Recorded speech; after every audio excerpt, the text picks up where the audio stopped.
मुख्यमंत्री एकनाथ शिंदेंनी वसईमधील वर्सोवा दुर्घटनेचा आढावा घेतला। वसईमधील सूर्या पाणी पुरवठा योजनेच्या टनेलचं काम करताना दुर्घटना घडून जेसीबी चालक राकेश यादव गाडला गेला।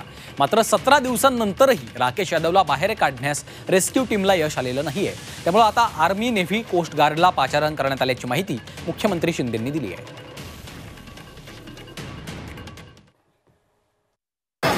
रेस्क्यू ऑपरेशन सुरू होतं, परंतु अद्याप त्यामध्ये त्याला काढण्यामध्ये यश मिळालं नाही।